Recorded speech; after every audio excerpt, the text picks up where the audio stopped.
You are listening and watching to a very special podcast. Alright, let's continue, shall we? Another memory. There was Rory, well, Stephanie rather, as she was just looking at all the pretty flowers, when she heard someone beside her. Well, hello there, Stephanie. You look like you're very much more enjoying it.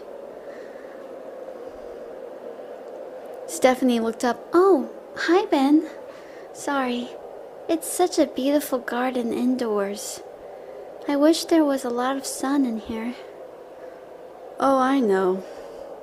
You're quite fair and modest, aren't you? What is that supposed to mean?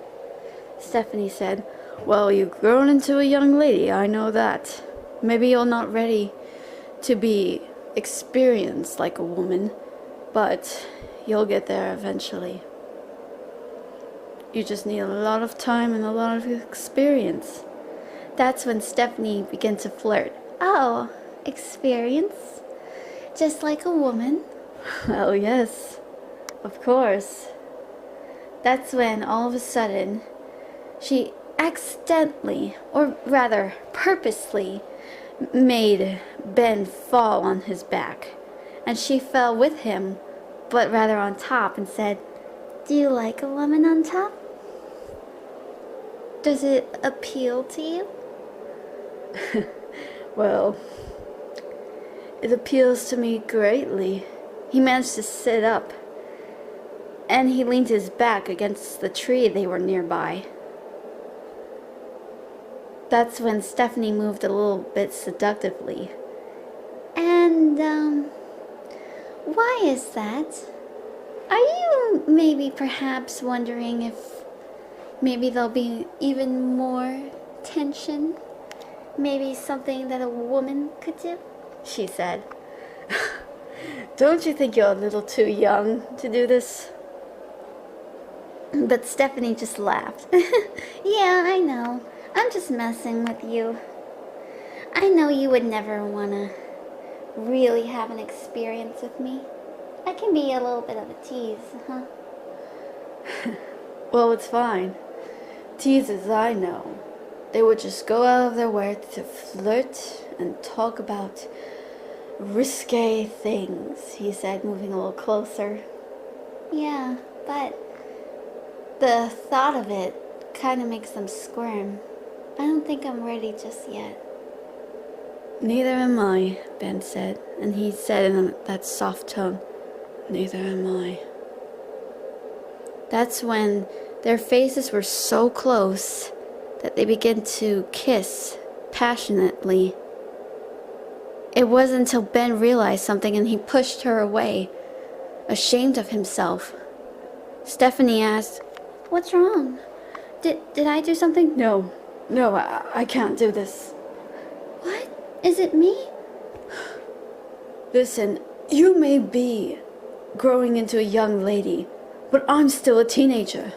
I'm in my late teens. I'm going to be older soon. I can't do it. I'm sorry. I can't.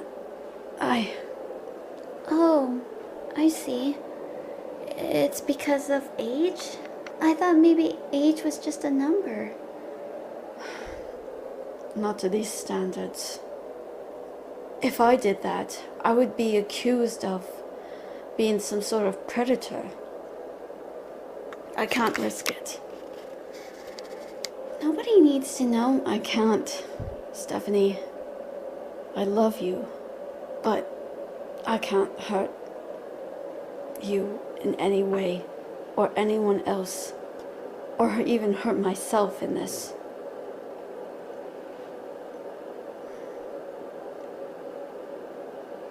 I'm sorry, he said. He was so ashamed, but Stephanie clinged on to him and said, "It's all right. We can still be friends." You mean you're not upset? No. I guess we are a little flirty, but maybe you'll find the right girl out there. Maybe someone that's your type. Someone nice, sweet, kind, having an unconditional love.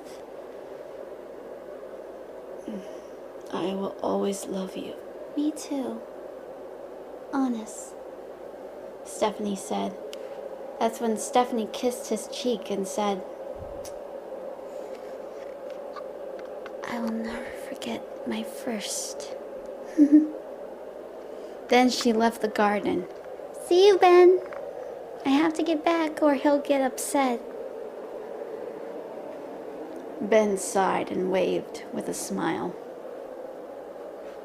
However, Ben came in to see Stephanie was screaming and crying and clutching herself. Ben came over asking what was wrong, but all Stephanie could splutter out was, "He had to go and violate every single part of me. Oh, I'm so disgusting. I can't even stand myself. Oh, Ben, hold me. Help me, Ben."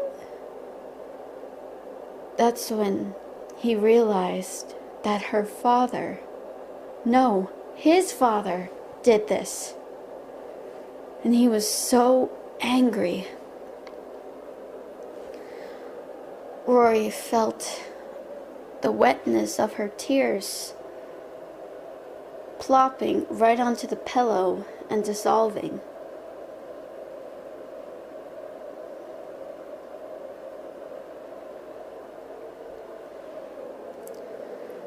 She sighed, leaned against her bag as she thought of that day as well. They were all trying to escape. Marcello was screaming, "You will not escape from me. You are my creations, my work of art." Then Rosemary said, "If we're your works of art, why do we suffer? You are the one who's going to suffer. Starting now, Marcello." Chaos was all around, and there was a lot of bloodshed. Marcello screamed, "Stop! Stop this now!" he said, but alas, it was no use.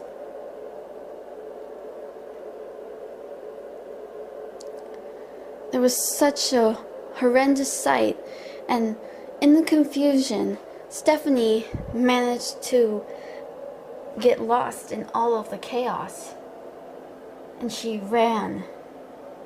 She was so scared that she ran until her lungs felt like they were going to burst.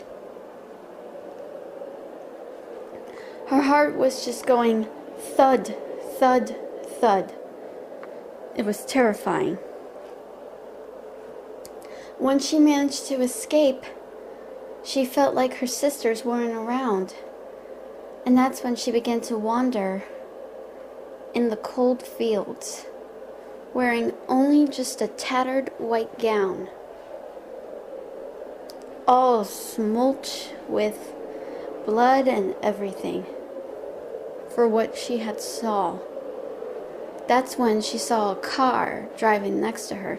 She jumped back and she was about to punch it when the windows rolled down and she halted to see a kind man. It was her guardian, or how they first met. The man asked, "Excuse me, miss, what are you doing out here all alone?" Stephanie managed to splutter out, "I don't know. I'm scared. Don't take me back there. Please don't take me back." The man managed to get out of the car and comforted her. That's when Stephanie began to resorted herself into a mute. Never again will she speak, but only her guardian managed to help her out.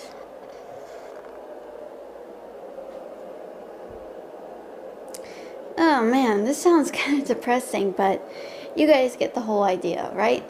Yeah. Well, anyway, thank you so much for listening and watching. I'm Catherine Donovan. I'll see you next time.